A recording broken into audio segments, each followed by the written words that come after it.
Hey there, I'm Scott, and this is Tangents. Well, a friend watched my previous video on insoles, and then he linked to another video by someone, I'm not sure what her name is actually, but her channel on YouTube is ContraPoints. I'll try to link to that either in this video or in the podcast episode, but there's a really solid, it's like a 30 to 40 minute kind of thing on insoles, and it was kind of enlightening to me. It was much more detail and information than I ever needed to know about these people, but I think it was worth watching. I think in addition to that, it kind of like the reason I even mention it now is it kind of dovetails into what I want to talk about, and it also I think there's a certain aspect of just the way that she went about this that I really appreciated. I mean, first off, the long form video I enjoy. This was a much better edited one than mine, of course. Mine is, you're pretty much getting what I spew out, so whatever brain droppings come out. Hopefully not a ton of repetition, although it is amazing how much people just, I guess human beings are terrible at generating randomness.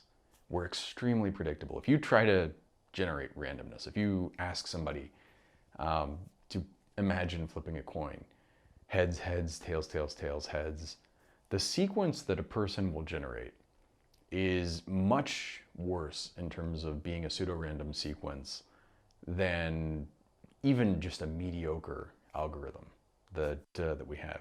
And certainly, much worse than an actual random source. When we're talking, and I'm certainly guilty of this myself, I notice it especially with people who talk a lot. We get into sort of ruts and repeat the same stuff. And I think it's kind of how things work. I've talked about George Carlin before, but when I was a kid, you watch George Carlin and you see this, and it's just like a conversation. It feels live and in the moment. And then you realize at a certain point that he is precisely rehearsed to like the tens of milliseconds. The stuff that you're seeing is him going through a series of bits. And this is generally how comedians do. And in fact, they also have like little fragments of bits that they'll play. So you'll see this, if you pay attention to it, pretty much everybody does it. We have little snippets that we just play, like on a cassette. And that is most of what we do, is just stringing those things together. So even though things seem live and in the moment, and even in a case like this, where this is not a rehearsed thing, this is not something, I'm doing this is a one take and done kind of thing. But I just had a horrible thought. This is a one take and done thing. But if you listen to it, surely I will have bits that feel like they came from something else. And I don't mean a bit in the sense that I'm doing a comedy bit. Unfortunately, this is probably not going to be that funny, which is an odd thing. I definitely, when I'm talking with people, I'm pretty good at finding little bits of humor and then like playing with them. In this format, I do joke around from time to time, but my humor, such as it tends to be very dry. And also, I really like the like 0.001 percenters, the kinds of jokes that make me laugh and then nobody else. There's something, like the fewer people that get something, the more I enjoy it, which is probably not something that would qualify me as any sort of professional comedian. Although 0.001% seems like a very tiny number until you multiply that by, say, 7 billion people. Billion is a huge fucking number. So you imagine billion dollars. What is 10% of $1 billion? 100 million. 1% is 10 million. A tenth of a percent is 1 million. 100th of a percent is 100,000. And you start going down and you're like, well, shit, 100,000 in the world, if you have an audience of, say, 1 million people, uh, that's actually a pretty significant amount of people. And you start thinking, oh, even if you only really appeal to a tiny, tiny sliver of the population, when the population is huge, that's a lot. That's significant. It actually, I'm gonna bounce around. Not that I ever do that, but today's topic is reality, and reality, I think, is something that it's kind of a problem. And if you're watching this, I'm sure either looking back at this moment in history, you might have some awareness of it, or living through this moment, you probably are very well aware that reality is problematic. And by that I mean, we do not currently have a shared, generally accepted reality. There are pocket universes in which there are completely different and incongruent sets of facts. There are things that I know to be true, which people, just imagine are complete bullshit. And they similarly have things which they know to be true, which I actually know to be bullshit.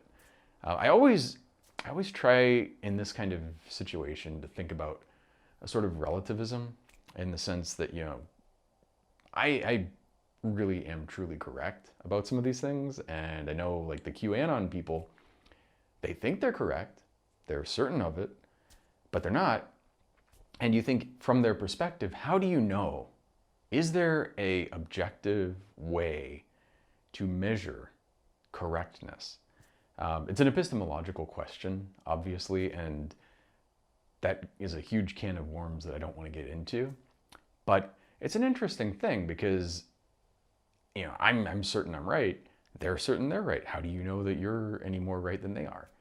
And I think the answer to this, and just to barely scrape the surface there, but a lot of the answer comes from taking in new information and putting that into your filter and actually reevaluating your understanding of reality based on it. The difference between me and a conspiracy theorist is that the conspiracy theorist will take information that contradicts what they think, and they will somehow transform that into support. Rather than going, oh, maybe I'm wrong, they'll go, oh, your information is wrong. Oh, well, that's just what they want you to think. That's, you have this kind of like anti parsimony. It's like the opposite of Occam's razor. I don't know what the antonym of a razor would be, but whatever that is, they will go, and it's the general problem of conspiratorial thinking. If you are willing to add epicycles to something, you can make any model fit whatever the set of facts is. If you're willing to keep adding layers of complexity, you could say, like, the parsimonious explanation is, okay, there are these companies, Exxon, in fact, all of the things that used to be Rockefeller companies that got split up and now are remerging, but all of these massive petrochemical companies, and they've known about climate change for decades, and they thought it was bad for the bottom line, so they've kind of put out bad information, discredited people, and so on. That is the parsimonious explanation. It really just makes sense and should be, frankly, obvious. But there are people out there who look at the situation and they think somehow, even though these companies have trillions of dollars of market cap, and I mean, just in terms of cash reserves, in terms of revenue, any metric you want, obscene amounts of money.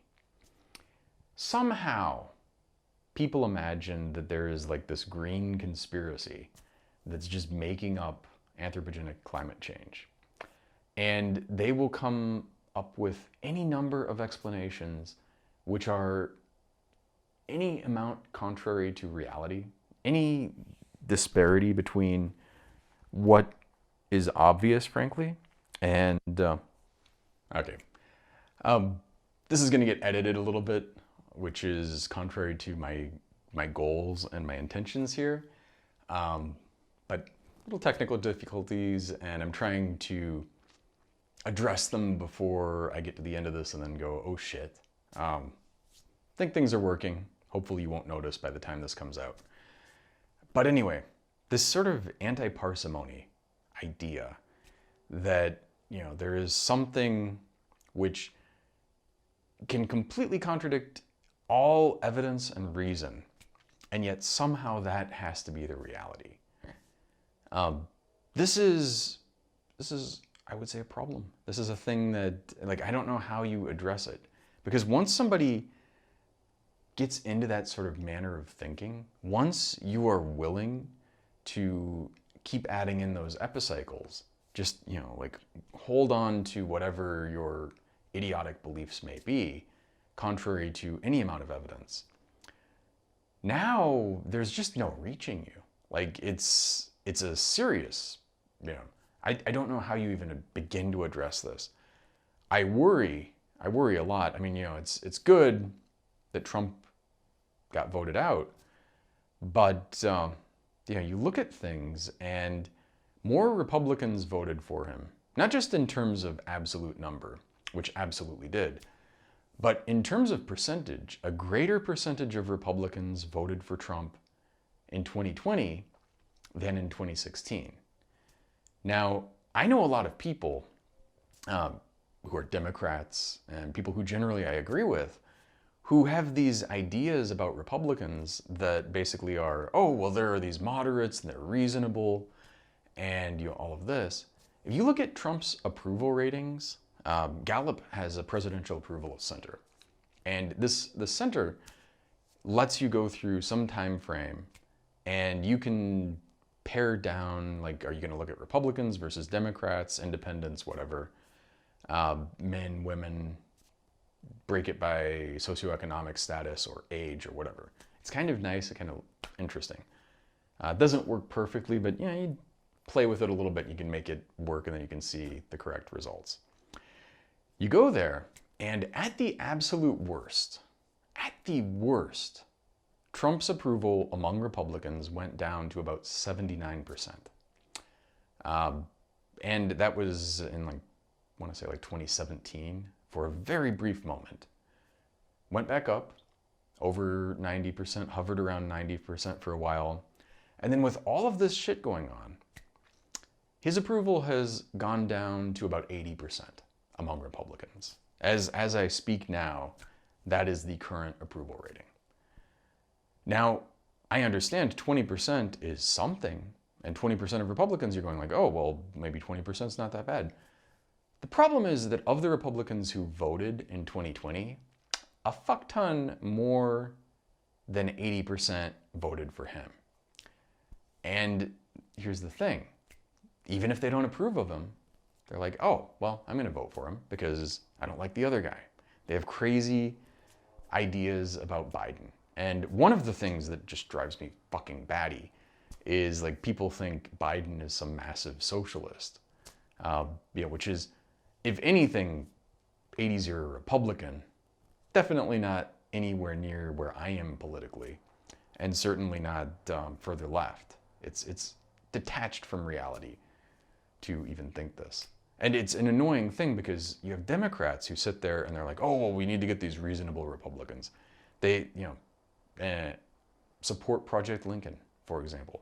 Project Lincoln, their massive contribution has been to increase the number of Republicans who voted for Trump. This is not a good thing. And then there are people who, and again, getting back to reality, I'm going to focus a lot on Democrats because obviously the QAnon people, Republicans currently, all of the state Republican parties. If you look at the Arizona GOP, fucking la la land, their Twitter, but also their membership. If you look at the state house and the Senate and you listen to these people, they are in another fucking world. Just insane. And that's Arizona, but Hawaii is like that. You go from state to state. Now, there are some states where they're less insane, but not many. And in the states where you'll have like a Republican who did something good, a lot of them are getting pulled off of, I want to say it was Michigan, getting pulled off of the thing where they actually had the ability to make sure that the election was properly certified. And, so they did the right thing, and the crazy party is punishing them for it. And no amount of wanting them to be a sane, rational group is going to make it happen.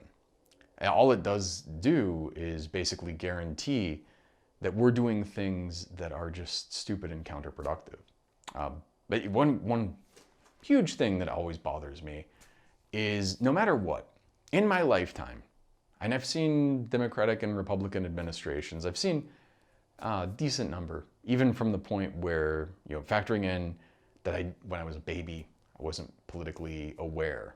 But when I got to the age of awareness of that, you'd see these things come and go, and then you realize every fucking time, without fail, the Republicans spend shit tons of money, rack up the debt, rack up the deficit, and then when the Democrats come in, and the Republicans are cutting taxes, by the way, so decreasing the revenue and increasing spending. The Democrats come in, and the Republicans sit there and go, oh, you Democrats are taxing and spending and all this bullshit. And then the Democrats are fiscally responsible and, or at least in their mind, cut spending and increase taxes, as one would have to do if they believe in some kind of balancing of the budget. Now, you might think monetary theory, is actually like, for countries like this, maybe you can just spend whatever you want. I have my own thoughts on modern monetary theory and this kind of idea. Obviously, it is to some extent not false that you can, if you add $1 trillion of debt, basically makes no difference. You can't add $2 quadrillion. There are limits to this kind of stuff. So it's one of the things that bothers me about MMT. Not to get on a fucking sidetrack there, but you can, to some extent, say, yeah, there's some truth to this. There's elasticity, and it doesn't, we've gotten trillions of dollars in debt and has done basically nothing to inflation. Shockingly little, actually. It's done, the stuff that you might predict that it would do hasn't happened. It's true. But you can't spend $2 quadrillion. You can't spend you can't spend, like 10 to the 12 dollars. You can't just manifest that out of thin air and spend it. So obviously there are real limits. It's not even a question. Like at some point things break down. You can't just manifest money out of nowhere beyond a certain limit. So even if, and I'm not saying, like the problem is fundamentally, I guess, the modern monetary theory people seem to believe, based on what I've heard, that it's all fiction and there's no limit.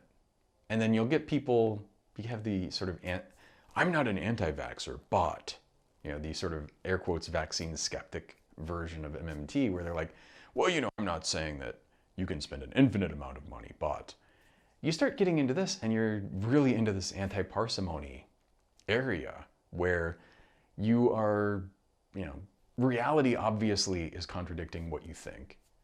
And instead of just saying, oh shit, maybe I need to reevaluate my understanding, they're going to instead say, well, I'm just going to reframe it so I can keep my understanding, which is wrong.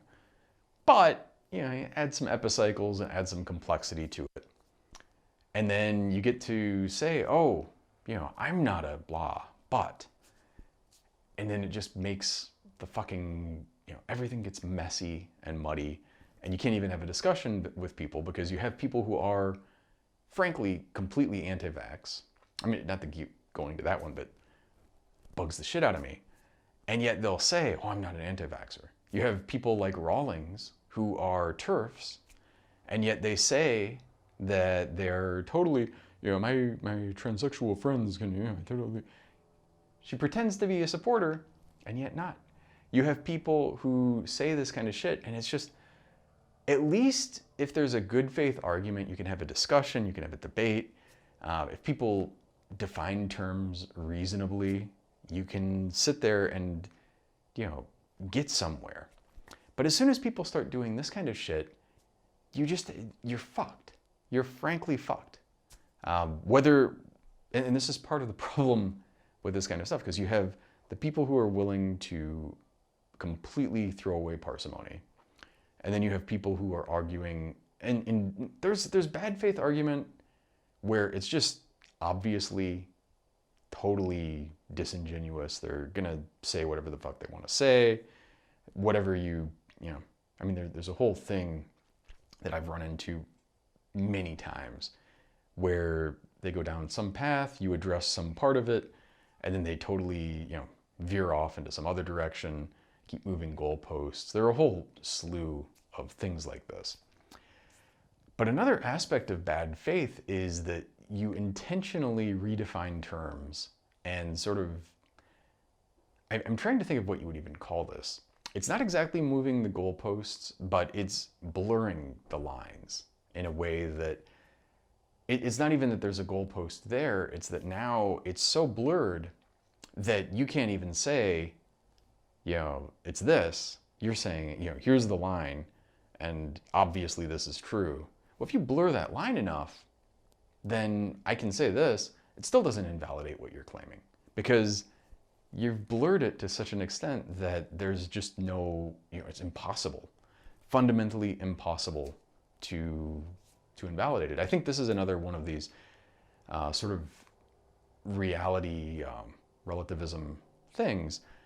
If you make predictions which are fundamentally not falsifiable, probably you're wrong. It's a there's a famous saying, I think book as well, on string theory, not even wrong. And basically the thesis, there's some complexity to this, but just from high level, the idea is basically that string theory is so adaptable that any theory at all can be accommodated by it, which means that it basically is completely, it doesn't make any predictions, it doesn't make any new, it doesn't put a stake in the ground and say, this is what I think, and if you can show this to be wrong, then I must have been wrong. Falsifiable predictions are just a deep fundamental thing in science. It's an interesting thing to me. Just in when I was a grad student, there were a lot of people who would do, I did my PhD in biophysics, and sort of got into like molecular dynamics simulations and this kind of thing. And you would see a lot of people put insane amounts of compute time. High performance computing is another thing that I did. They'd put insane amounts of compute time into stuff, and basically all they would come up with was this animation of a protein dancing around, no meaningful experimental predictions out of that, no contact with reality, just a movie. And you'd look at that and you'd kind of go like, well, it's pretty, but you just burnt all this time and energy and effort, and you've accomplished what? Yeah, it's problematic. There was one guy who I really appreciated because his whole thing was making testable predictions using molecular dynamics. But it was like one guy out of dozens of people in this field, just at my university. And it's like, this is, and I'm not saying that a lot of science is much better. Unfortunately, it's a problem. If that's where science is, and that's where it was then, how do you even expect the general public, who have no training in science or the philosophy of science, don't even know what epistemology is, let alone have a very concrete concept of it, how do you expect them to become grounded and to actually,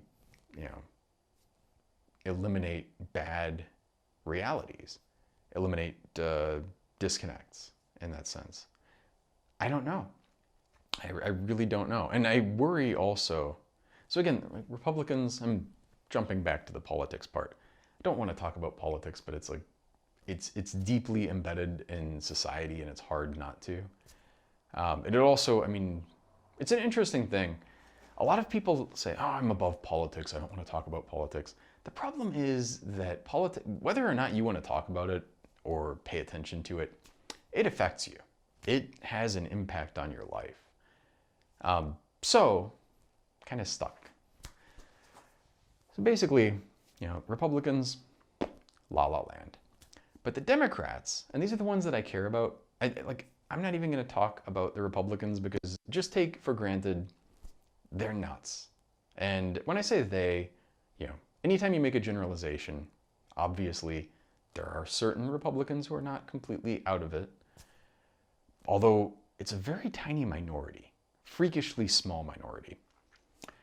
But the thing that really prompted me to do this and pick this subject was Democrats. And a variety of things. The thing that, when I decided I've got to make one of these on reality, I was arguing with people on Twitter about something stupid, of course, but basically before the election and into December, people kept saying, when there was this Georgia Senate election, people kept saying, and I know people who were on the ground knocking doors, to get people to go out to vote, they were saying, okay, we're going to get these $2,000 checks, and we're going to do it ASAP, like immediately, like within weeks. Now, the Democrats are in power. And to be fair, of course, you have Sinema, should call her Mick Sinema, and you have McMansion, I don't know. You have these people who are fucking things up.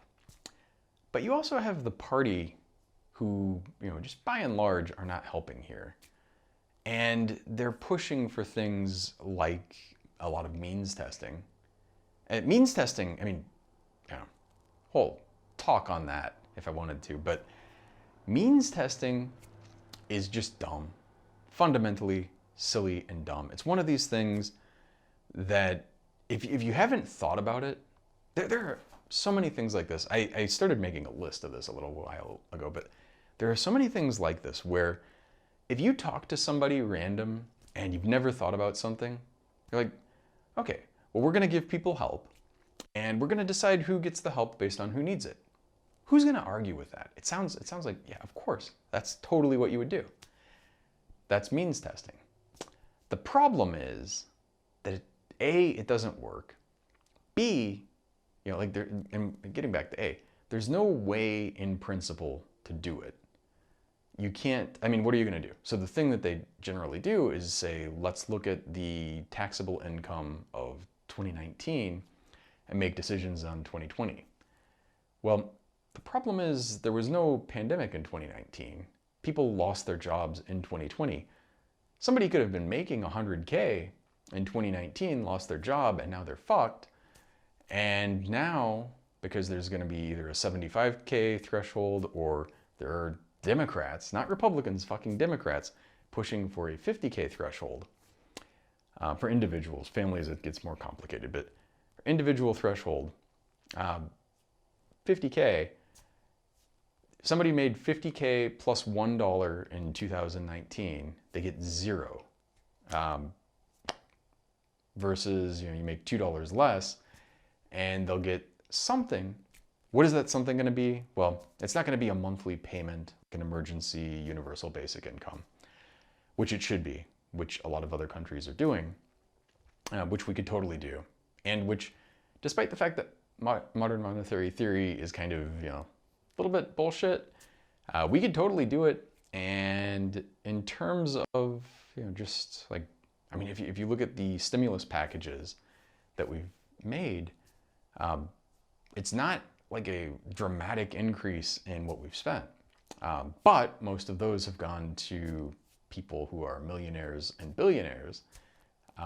Annoyingly, these PPP loans. The loan is perhaps a misnomer. Payroll protection program. And to be fair, we have got, my companies have gotten some, and they've helped us a lot. We're kind of in the minority, I would say, who actually needed them. There are a lot of companies that needed them that didn't get them. But then there are a lot of companies, and I'm going to use Shake Shack, even though they gave theirs back, that, or at least, you know, that who knows what's happened since then, but they gave one back. And this is a company with a shit ton of money, doesn't by any means qualify as a small business. You know, you have, to make Shake Shack be a small business, you have to really squint and want to see it, right? But they got millions of dollars in this shit.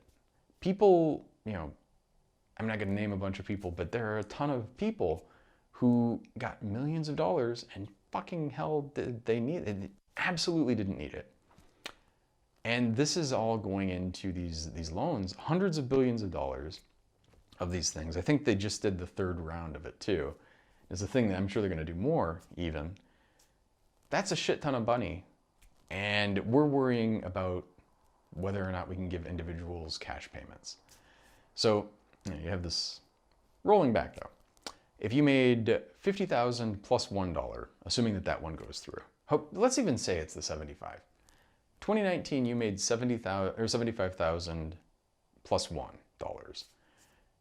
Now in 2019, you were okay, but in 2020, you got laid off because of the pandemic, as a lot of people did. Now, nothing. You are not eligible to get a fucking cent. Never mind the 2,000, which they promised.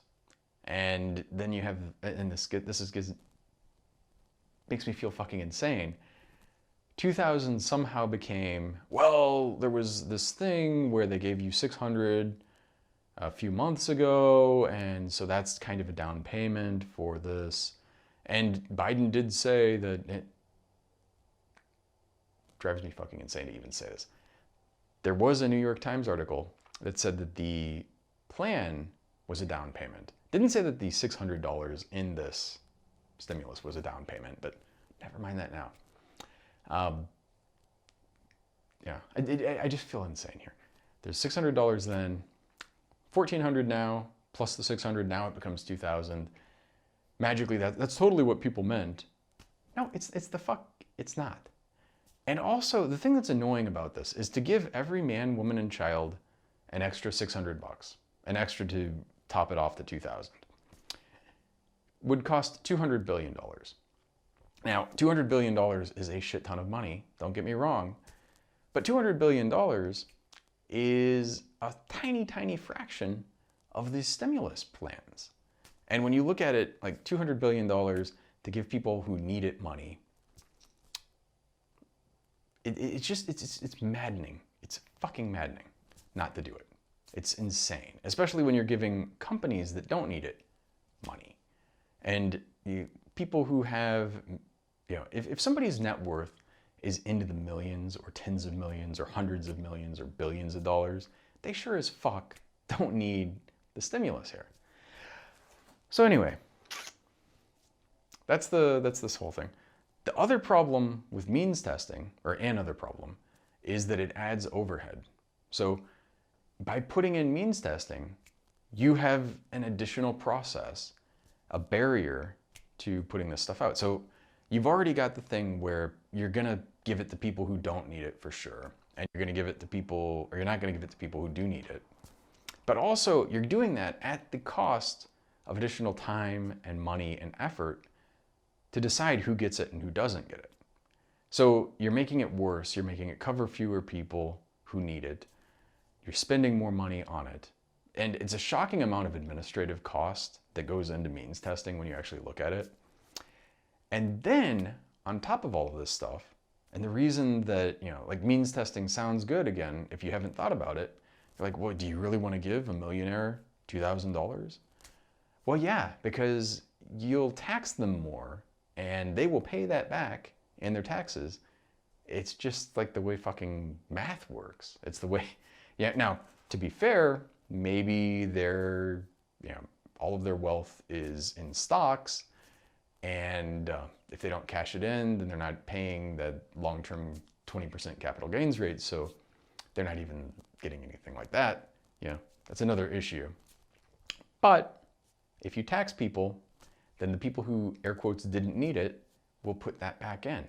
If you give everybody free university tuition, free university, take out the tuition part. It's just like public school. You can go to university if you want. Well, you don't want to do that to rich people, do you? Yeah, actually, I want to give it to everybody because A, I think education is a human right. B, I think education, you know, and I've had people push back on this, but I'm sorry. Education really broadens your horizons. Now, I know people who have squandered it. I know people who've gone to expensive schools, their parents paid for it, and they're like, oh, well, you know, I went to Harvard and I didn't learn anything. Fuck you. You know, I'm sorry. You know, that's on you that you missed this. And I'm not saying that Harvard is a great school, has a good reputation, but you know, you can certainly broaden your horizons considerably having this kind of stuff. And I would say it enriches your life. I've talked about this before. I'm not going to go into it too much, but it's a big thing. And it's a thing that you're basically screwing people out of. And it's also a thing that, you know, education is not just a matter of vocational training. So, yeah. But yeah, give education to everybody. Because the wealthy people, even if you have this free university stuff, well, they'll look down on that and they'll put their kids into Harvard or something similar, where they're paying through the nose to a university that has an endowment that could easily, you know, fund free tuition into perpetuity, but never mind that now. They will pay for it. And they'll pay taxes. You know, it's like similarly, you know, free healthcare at the point of service.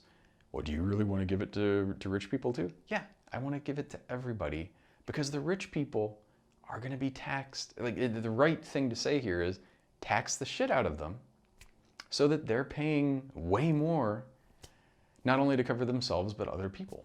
And when I say tax the shit out of them, obviously still, you know, they're making a lot of money, they're comfortable, they're doing well. But you know, you're making $100 million a year. I mean, if you took 90% off of the top $90 million that you made in that year, you're still fucking rich as hell. You know, it's not like it is really materially diminishing your experience of life.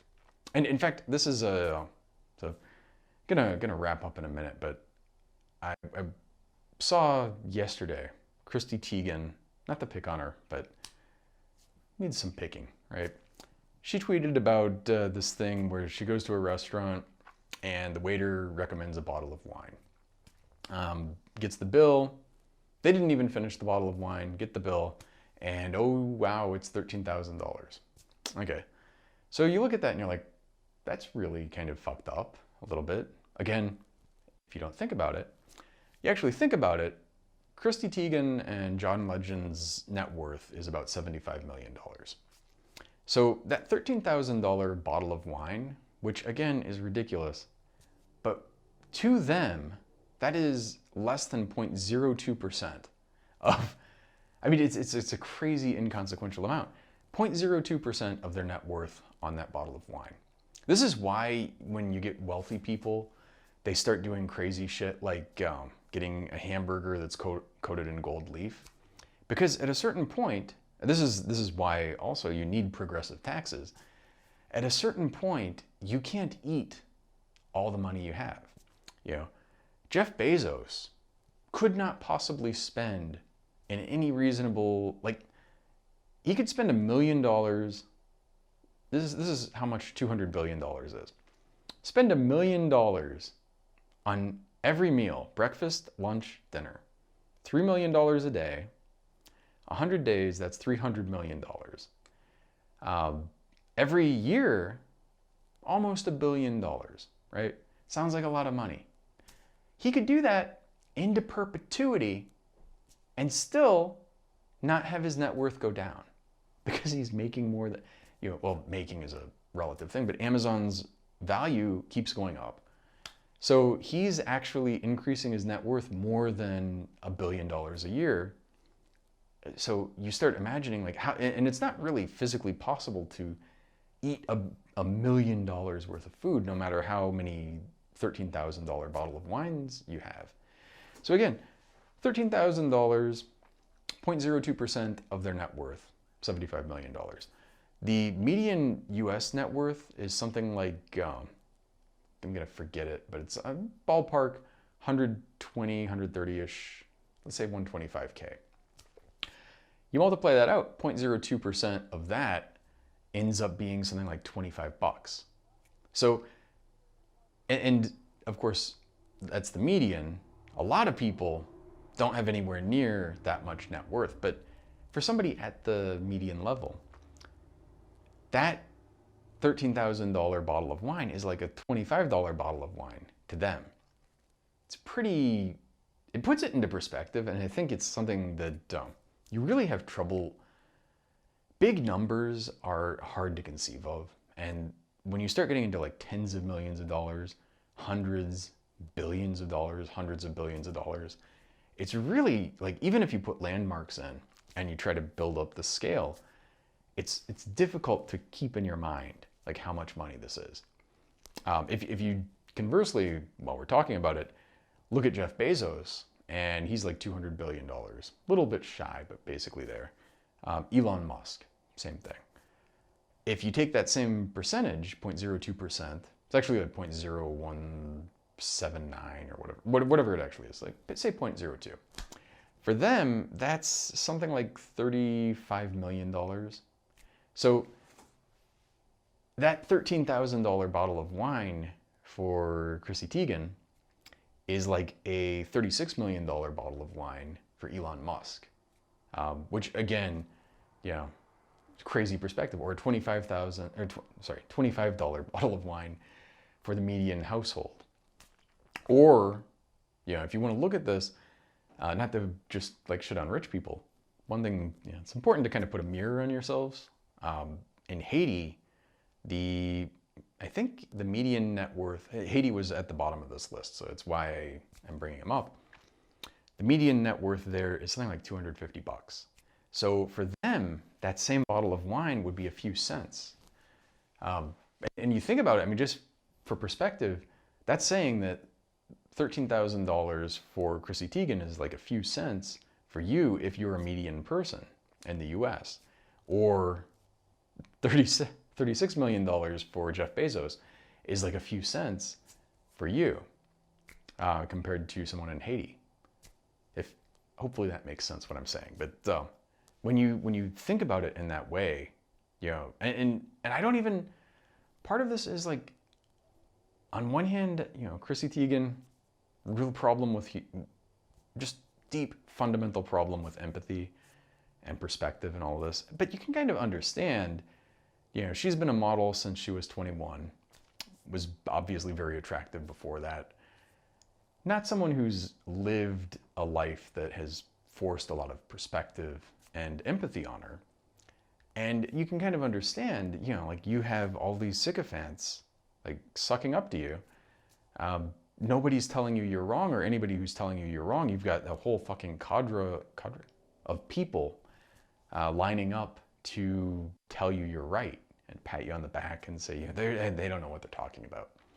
So it's really hard for someone in that position. And I would say also, if you want to, not to give too much empathy for her, but or for Bezos or Musk for that matter, but you might throw around a couple bucks. I get coffee every day, and that coffee costs like $5, and plus a tip, a couple bucks a tip, so like $7 a day. $7 for somebody who is in Haiti is a shit ton of money. And you start thinking, well, Scott, don't you feel bad about it? And I mean, in that sense, yes, but at the same time, it's really hard. Like the human mind only has a certain range of scale that it can hold on to. And if your range is set to $200 billion, $30 million is like, an inconsequential amount. If your range is set to $75 million, like Teigen, $13,000 is an inconsequential amount. And so, again, I do think that these people need more perspective, they need more empathy, but I do understand to some extent like where they're coming from. Another thing though about, you can only eat so much, you can only spend so much on houses and even nice cars. When you start getting into, this is why you start getting people with like weird collections of a shit ton of cars, because even when you start getting into cars that are like, McLaren, where it's a few $1,000,000, that car is a few $1,000,000, but if you're Jeff Bezos, that is like nothing to you. And I mean, not even a rounding error. Like a few $1,000,000 as a percentage of a couple $100 billion is so little that your mind almost, in fact, I would say it's almost not even worth your time thinking about it because it's such a tiny fraction. And, similarly, you probably, if you're an American or someone of similar socioeconomic status, you probably have things that similarly would have been either to other people in the world now, or certainly to our ancestors, would have seemed massive and amazing, and it's not even factoring in. It's something that you can't even, it's so small and inconsequential that you have trouble thinking about it. So when you start looking at this, taxing people who are very wealthy doesn't hurt them as much. Taking 90% of Jeff Bezos's income, such as it is, does not feel like 90%. If you're making $50,000 a year or $20,000 a year, like crazy low amounts, if you're making that little, 30% tax, it seems like a lot, right?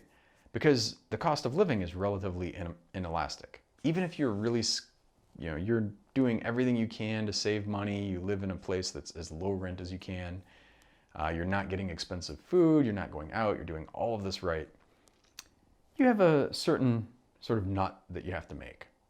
Now, that can expand as you make more money, but the expansion of that is bounded. You can't expand that proportionally past, you could spend hundreds of dollars on meals. You start getting to like thousands of dollars on meals, it just is extravagant.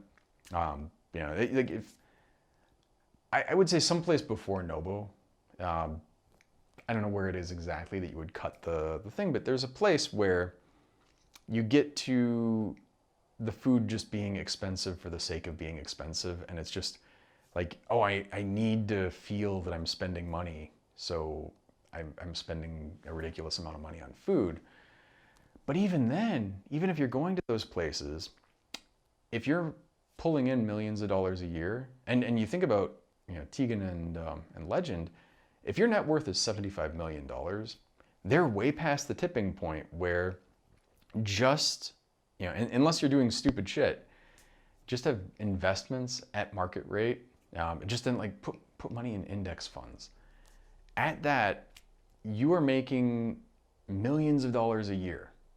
Even in shitty performing times, millions of dollars a year, basically an interest on your net worth, which means that it's so much money that even if you don't work, you're making many, many times the median household income sitting on your ass. Making is, again, complicated term, but you're pulling in, your net worth is increasing by that much. There's a point where, and I don't know exactly where that number would be. I would say certainly, I've thought about this a lot, but I would say if you get past, say, let's go crazy, say about $10 million. As long as you're not doing stupid shit, you can more than make up for inflation and have hundreds of thousands of dollars a year in essentially income, fixed, not just hundreds of thousands of dollars in today's money, but fixed for inflation. And that even works if your inflation rate is a few percent, and now it's like 1/4%, or basically close to zero. You could make that much into perpetuity, literally forever. I mean, obviously things will eventually, you can't extrapolate to forever, but for the rest of your life, probably, barring catastrophe, doing nothing. And you actually have to work at a certain point to have your net worth go down. Versus if you're making, you're working hard, you're making 50 or 60K, even if you're making like 100K or 200K, but especially if you're down really low and you're working hard, you're being very careful with money, it's not that hard to exceed your income at that level and have your net worth go to zero or massively into the negative. It's an interesting thing. So, and this is, I'm not going to get further onto this, but it gets to why you have progressive tax rates. And it's also why, very similarly to means testing, there are people, like if you haven't thought about it, flat tax sounds perfect and fair and great. You actually look into it and you think about the sort of line of thinking that I was just going through. Flat tax rate is terrible. It is, even though flat seems like flat, obviously magical, it's actually regressive because people at the low end end up paying that flat tax. People at the high end are getting way more than they need. Anyway, don't want to go on for too much longer. I think that's going to be it for today. Didn't really get into all the stuff I wanted to talk about reality. I'll probably touch on that again. But I do want to, I really want to urge you, if you're listening to this, you're probably leftish of center, probably at least a Democrat, I would assume, or even maybe you're not, you have no party. But if you're in this sort of person who wants to think that there are good, reasonable Republicans out there in good numbers, please be fucking careful about that kind of thinking. I mean, there's, I'm not even going to say her name. There is a crazy QAnon Republican in the House. The House has 435 members, right? One woman is, and she's not even the wackiest Republican, is the crazy thing. But I keep getting these emails, like fundraising emails, which incidentally I keep unsubscribing from, and they keep fucking resubscribing me somehow. I despise NGP Van. They can go fuck themselves, as well as, there are a handful of other similar things. I'm on their mailing lists, and no amount of unsubscribing gets me off of these things ever. But anyway, I keep getting candidates through this and similar, sending me things talking about this woman and how horrible she is. And you can see their whole theory for 2022 is we'll just sort of shine a light on her, and like the Republicans are these terrible people like this. The problem is you're elevating this one out of 435 to the national stage. There's a thing where, like people 6 months ago, most people didn't know who she was. Most Republicans didn't know who she was. And if you look at the numbers, the polling numbers, her unfavorables have gone up, but her favorables have gone up even more. In fact, like a factor of 2 proportionally. So it was, like twice as large of a percentage increase in her favorables to her unfavorables. The number of people who knew who she was has gone way up. And that is thanks to people putting her in the spotlight. You see people doing this kind of stuff, it's not hurting her, it's actually helping her, and it's helping other people. It's also helping people who liked Trump, not because of anything that there are people who hated him for certain reasons, but they loved that people like me would squirm, and probably people like you. And they love that. They see us bothered by it, and they're like, hey, I'm not maybe 100% on board with her, but fucking A, they like her. It's also the fucking Howard Stern problem. And I have nothing against Howard Stern, but, there's a thing in Private Parts where he's talking, actually it's not him, like they're, I think it's the CBS people, Pig Vomit and such. They're talking about his ratings, and you have all these listeners And the listeners have, like you have the people that like him, but you also have all these people that hate him, and they're listening even more. And, I mean, just to see what he's going to say. You're shining a light on these people. You're putting them on the national stage. You're elevating them. And I don't mean you, obviously, but the people who are putting this woman and people like her into the spotlight, I believe they're doing a net disservice. And I believe that they're, really, in time, I do still think, Trump is gone for now, at least. So that's a positive thing. But the stuff that led to him is still there. And the things that he has sort of created and precipitated are still there, and they're getting worse. And I see this kind of stuff, and I just, I really worry about 2022, partly because of this stupid 14,000 versus, or 1,400 versus 2,000 thing. Which again, it's stupid. 2,000, not nearly enough. 1,400, definitely not nearly enough. Either one, if you have any amount of money at all, probably doesn't make that much difference to you.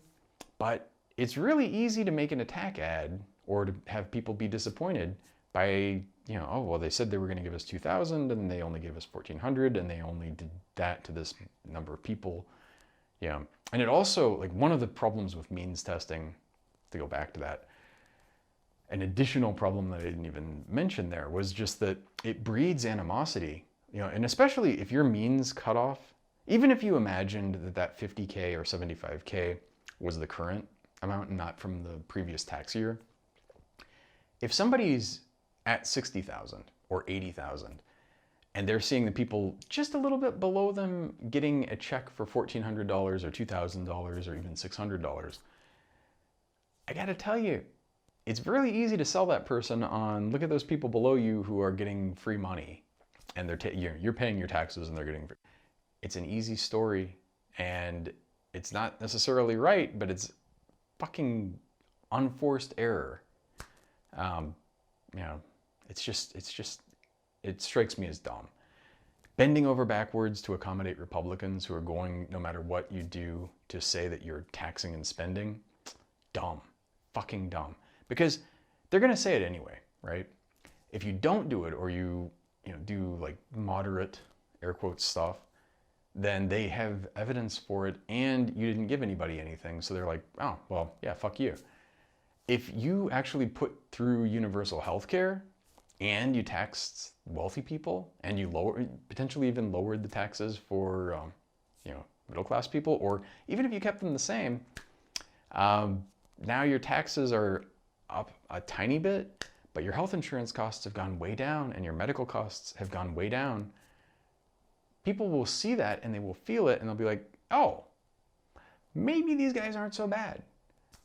Versus, oh, they're taxing and spending and they're giving giving money to people that don't deserve it and the poorer people and all this. It's just, it baffles me. Fucking baffles me that this is shit that's going on. And it causes me pain. Yeah, and it bothers me also, like, I would love to sit there and go, like, look at those stupid Republicans who are detached from reality. But I see all these Democrats too, and it's like, God damn, like, motherfuckers, why? I want better for you. Anyway, with that, thank you very much. I've been, you probably can't tell the difference because you're just getting one of these a week, but I've been super busy, and I'm going to be pretty, like, this month, I'm going to be more hectic for a variety of reasons. One of which is I'm actually getting close to my check ride, which will be at the end of the month. And if I get that, then if I pass that, I will be a private pilot. But it's meaning a lot of extra flights and a lot of studying and this kind of stuff. Stuff with work is also kind of ramped up, and it's been a strain to be able to get this out. So whether you can notice it or not, it's taken some more effort to put it together. With that, thank you very much. Zaijian.